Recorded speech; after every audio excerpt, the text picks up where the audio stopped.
বলো রে নামের গুণে যোগা মাধা নামের গুণে যোগা মাধা উদ্ধারিয়া গেল রে একবারে বলো রে মধু মাখা রাম নাম বলো রে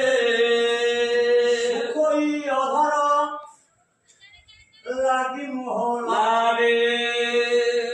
অধর মানে জিহ্বা শুষ্ক হয়ে জিভটা লাফা তো জিভ যদি খেলতে না হবে তবে জীবন না যায় ওর অবধি কপাটি কিন্তু এতটা হচ্ছে কিন্তু সমুদ্রের জীবাত্মা বাইরে যাচ্ছে না কেন যাচ্ছে না বলছে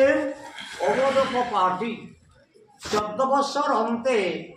ভগবান শ্রী রঘুনাথের দর্শন পাবে এই কপাট ভিতরে লাগাস এই জন্য এতটা ব্যাকুলিত বিচলিত সমুদ্রের দেহের প্রাণ বাইরে নিঃসরিত হচ্ছে হে রাম বিমরণ ভয়ন যাহায় নিহারে মারে সীমান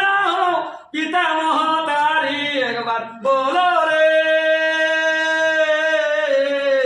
মধু মাখা রাম নাম বলো রে একবার বলো রে মধু মাখা হরি নাম বলো রে মরণ ভয়ে যাহায় অবনিহারে দেখবেন মনের মধ্যে যদি কারো কোনো দুশ্চিন্তা হয় লাবণ্য চেহারাটা ঝুমরে যায় বদলে যায় শরীর যায় না চেহারাটা তো সমুদ্রের চেহারাটা একদমই দৃষ্টান্ত দিয়ে কথা বললেন মারিষি মনহ পিতা মহাতারি মনে করো কোন ব্যক্তি মাকেও মারেছে আর বাবাকেও মারেছে তারপরে আর দশাটা কেমন হবে ভালো হবে ওই রকম ভাবে সমুদ্রের দশাটা হয়ে গেছে হে রাম হানি গোলা নেবে পুরো মন ব্যাবে